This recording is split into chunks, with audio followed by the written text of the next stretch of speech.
સાવરકુંડલાની Nagnath society ખાતે એક રહેણાંકી મકાનમાં રસોઈ બનાવતી વખતે ગેસ સિલિન્ડર ફાટતા વિકરાળ આગ લાગી જવા પામી હતી. વિકરાળ આગ લાગતા જ આજુબાજુના રહીશોમાં અફડાતફડીનો માહોલ સર્જાયો હતો. જોકે સ્થાનિક રહેવાસીઓ અને સાવરકુંડલાની ફાયર બ્રિગેડની ટીમે પાણીનો છંટકાવ કરી આગને કાબૂમાં લીધી હતી. જોકે આ ઘટનામાં એક વ્યક્તિને ઈજાઓ થવા પામી છે તેવા સમાચારો પ્રાપ્ત થઈ રહ્યા છે.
સોસાયટી આજે બપોરે ધડાકાના અવાજથી ગૂંજી ઉઠી હતી.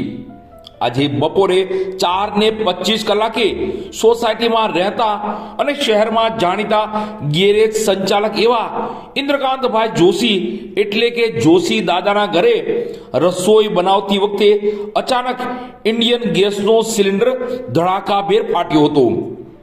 આ ઘટના એટલી ભયાનક હતી કે તેનો અવાજ દૂર દૂર સુધી સંભળાયો હતો અને આસપાસના લોકોમાં અફડાતફડીનો માહોલ સર્જાયો હતો. આ ગંભીર દુર્ઘટનામાં ઇન્દ્રકાંતભાઈ જોશી એટલે કે જોશી દાદા ગંભીર રીતે ઇજાગ્રસ્ત થયા છે. તેમને તાત્કાલિક સારવાર અર્થે હોસ્પિટલ ખસેડવામાં આવ્યા છે તેવા સમાચારો પ્રાપ્ત થઈ રહ્યા છે. સિલિન્ડર બ્લાસ્ટ બાદ ઘરમાં વિકરાળ આગ લાગી જવા પામી હતી, જેમાં ઘરની તમામ ઘરવખરી અને કિંમતી સામાન બળીને રાખ થઈ ગયો હતો. મકાનના માળખાને પણ નુકસાન થયું હોવાનું સામે આવ્યું છે. ઘટનાની જાણ થતાં જ સાવરકુંડલા નગરપાલિકા ફાયર બ્રિગેડનો કાફલો ઘટના સ્થળે દોડી આવ્યો હતો અને ભારે જહેમત બાદ આગ પર કાબુ મેળવ્યો હતો.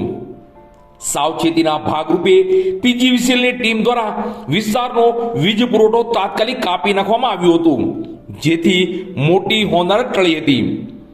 બનાવની ગંભીરતા જોતા ઇન્ડિયન ઓરા ગેસ એજન્સીના બબા શેઠ પણ તાત્કાલિક ઘટના સ્થળે દોડી આવ્યા હતા અને પરિસ્થિતિનું નિરીક્ષણ કર્યું હતું.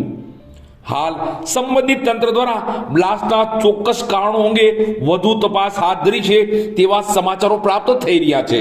સાવરકુંડલા આકર્ષણ રોડ ઉપર નાગનાથ સોસાયટીમાં જોશીદાદા કરીને મકાન છે ગેરેજવાળા, તેમનું મકાનની અંદર અચાનક આગ લાગતા શોર્ટ સર્કિટના કારણે ગેસ કઈ કંપની હશે તે ખબર ઇન્ડિયન કંપનીનો બાટલો ફાટ્યો. અંદર લોકો અડદિયા બનાવતા હતા, ખુશીનો માહોલ હતો. એ દરમિયાન મારી તાબડતોબ ભાગીને બહાર આવ્યા. કોઈ જીવની મનુષ્યને કોઈ તકલીફ નથી થઈ, પણ જે માડીનો ગભરાટ હતો એ જોઈ રાખી અને જાતે મારી સાથે મારા મિત્ર પાંડેજી અને આજુબાજુના એરિયાવાળાએ તાત્કાલિક ડોલુંથી લઈ અને આ આગને બુઝાવવાનો પ્રયાસ કર્યો. 90% જેટલી આગ બુઝાઈ ગયા પછી આમ જે ફાયર બ્રિગેડ છે એને ફોન કર્યા, બધા આવ્યું છે, વહેલું આવ્યું, પણ કોઈને એવી ખબર નહોતી કે મેં ફાયર બ્રિગેડને જાણ કરી. દાદા પોતે જે મારા મકાન માલિક છે એ પણ દાજી ગયા છે. આવી ઘણી નુકસાન છે. એટલે ઇન્ડિયન ગેસવાળાને વિનંતી કે તમારું કામ નબળું છે એ સાબિત થાય છે અને ફાયર બ્રિગેડને તાત્કાલિક આવવું જોઈએ. જાણ કરીને છતાંય થોડુંક લેટ થયું. હવે આ સમયે